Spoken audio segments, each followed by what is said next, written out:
Assalamualaikum warahmatullahi wabarakatuh. Bapak Ibu sekalian, berjumpa lagi dengan saya Bahroji dalam program Abah Insight. Kali ini kita akan mencoba membahas tentang isu yang sedang hot, yang sedang in, yaitu revisi Undang-Undang TNI. Seperti kita ketahui bahwa di DPR RI saat ini tengah heboh. Kemarin diberita bahwa Panja itu dioncrog atau digedor oleh salah satu aktivis koalisi sipil yang menuntut agar Panja ini dihentikan.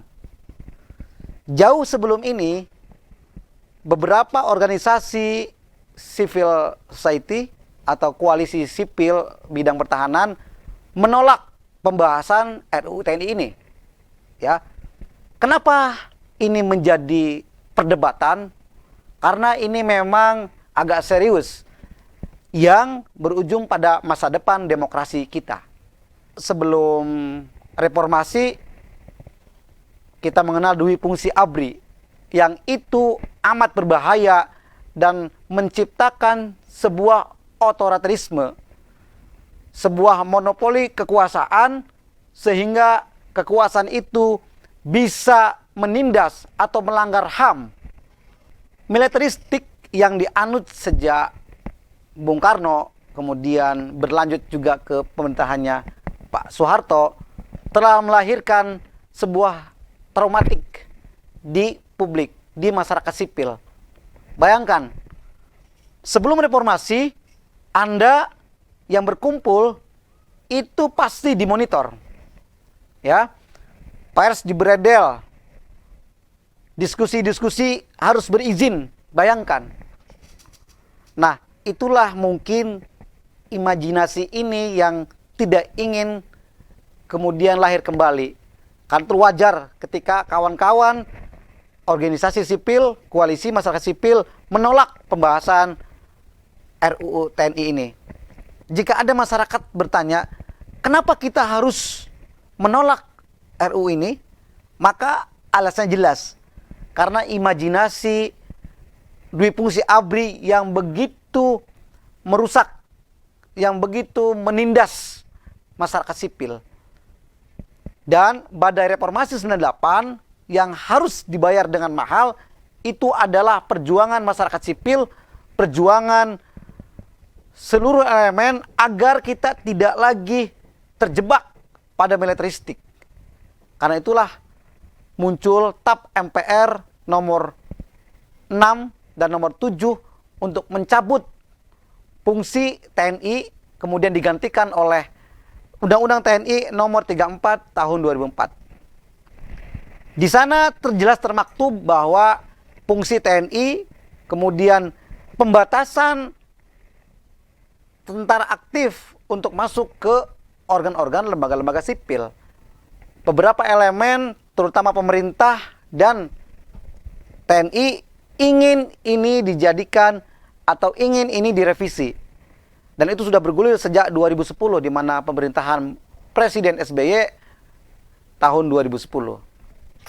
Nah, inti dari revisi ini adalah seperti yang dikirimkan oleh pemerintah ke DPR RI, ada 3 pasal yang menjadi fokus pemerintah yang saat ini dibahas oleh DPR RI. Pertama adalah pasal 7, pasal 47 dan pasal 53. Pasal 7 itu membahas tentang fungsi pokok TNI. Di pasal 7, khususnya di pasal 2, operasi militer selain perang, itu ada 14 poin. Maka saat ini ditambahkan menjadi 17 poin. Tambahannya adalah bahwa TNI mempunyai tugas membantu pemerintah dalam penanggulangan cyber. Selanjutnya, TNI memiliki tugas untuk penanggulangan narkotika. Dan terakhir adalah untuk TNI memiliki tugas pokok membantu pemerintah dalam menolong warga Indonesia di luar negeri.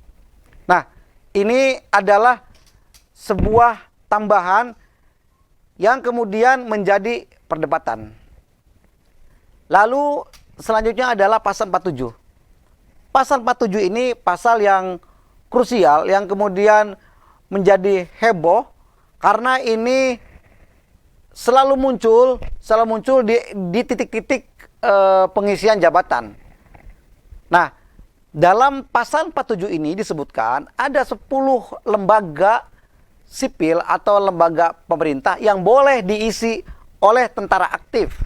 10 lembaga yang boleh diisi oleh tentara aktif diantaranya adalah Kementerian Koordinator Politik dan Keamanan, Kementerian Pertahanan, Lemhanas, kemudian Watanas, lalu Sesmil, lalu selanjutnya adalah Badan Intelijen Negara, Badan Cyber, kemudian Basarnas, lalu ada lagi BNN dan Mahkamah Agung.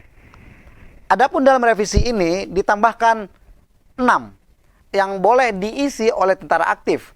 Di antaranya adalah Kejaksaan Agung, lalu BNPB, lalu BNPT, Badan Nasional Penanggulangan Terorisme, kemudian Badan Pengelolaan Perbatasan, Badan Kelautan, dan Kementerian Kelautan dan Perikanan.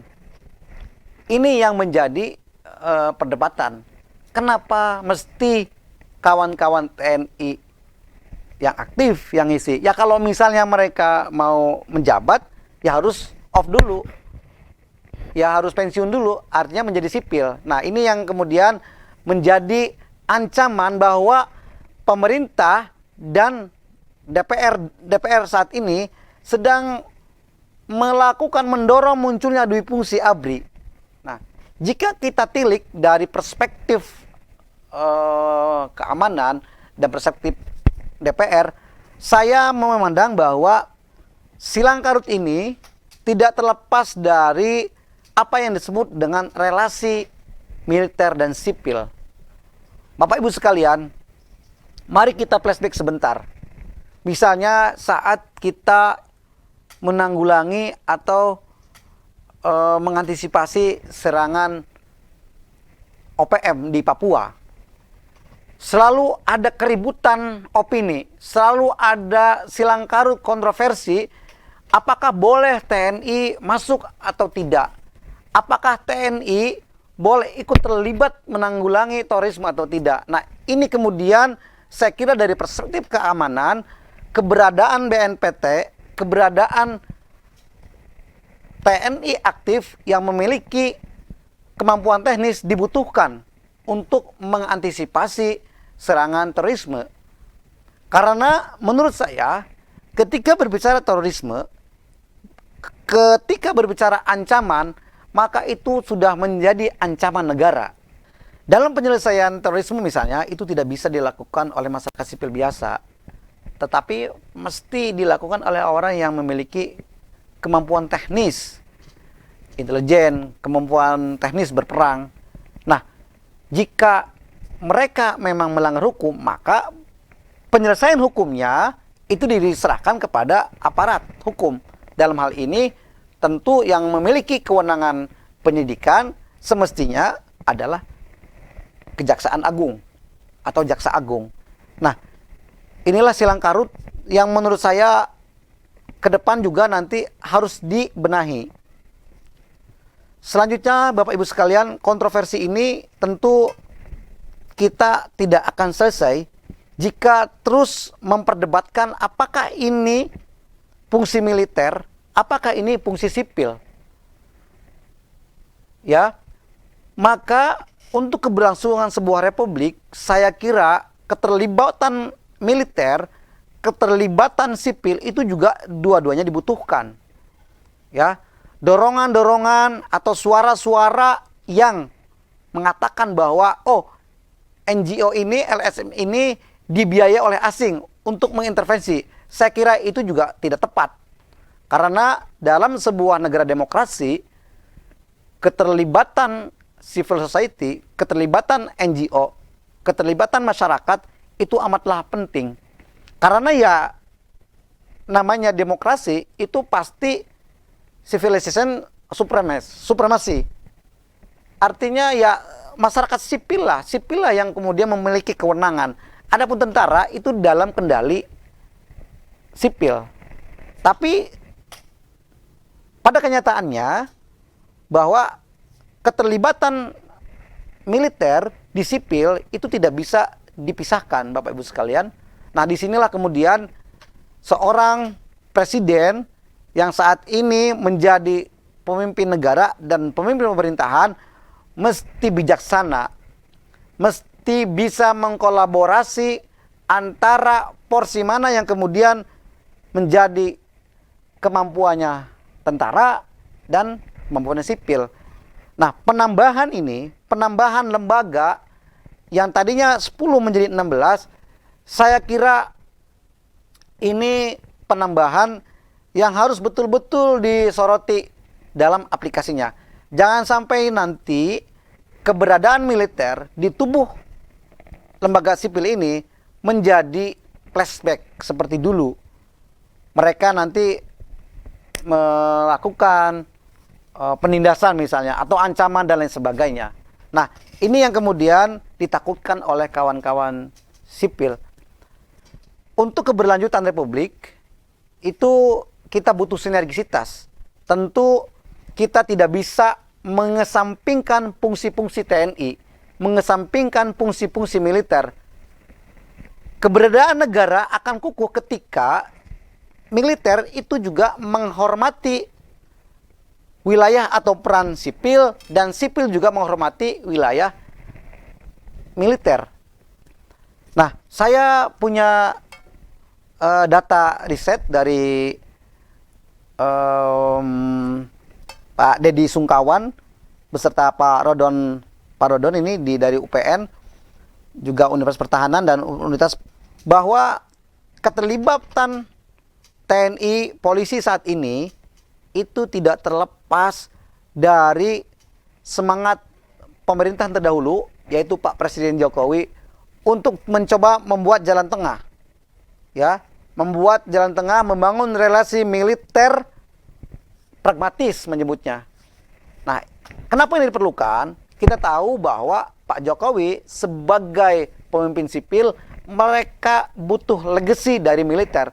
Mereka atau Pak Jokowi tidak memiliki kepercayaan diri untuk memimpin republik ini. Karena itulah kemudian Pak Jokowi meletakkan atau mengangkat tentara-tentara atau purnawirawan ke pemerintahannya. Setidaknya menurut Pak Denny ada 28 tentara purnawirawan dan tentara aktif ikut terlibat atau masuk dalam komponen pemerintahan. Itu terlibat di kementerian maupun di direktur BUMN atau komisaris di BUMN. Saya teringat dengan tulisannya Pak Al-Araf ya, bahwa dia menyebutkan keterlibatan TNI, keterlibatan tentara umumnya karena mereka diberikan sebuah doktrin, mereka harus profesional, mereka harus memiliki keahlian. Tetapi masyarakat sipil seringkali bertikai. Masyarakat sipil seringkali tidak memenuhi atau tidak menggaransi profesionalisme TNI. Misalnya soal kesejahteraan, misalnya soal peningkatan kapasitas alutsista. Ini yang kemudian menjadi tantangannya. Karena itu saya kira ini kata akhirnya bahwa Pak Presiden kita, Pak Prabowo, itu adalah militer yang kemudian dia menjadi sipil sebelum pensiun. Artinya dia badannya itu ya setengah militer dan setengah sipil. Karena itulah kemudian kita berharap Pak Presiden tetap mengawasi, mengontrol fungsi-fungsi TNI yang terlibat di kepemerintahan, yang terlibat di lembaga pemerintahan yang telah ditetapkan dan disepakati oleh DPR RI. Demikian Aba Insight. Terima kasih. Wassalamualaikum warahmatullahi wabarakatuh.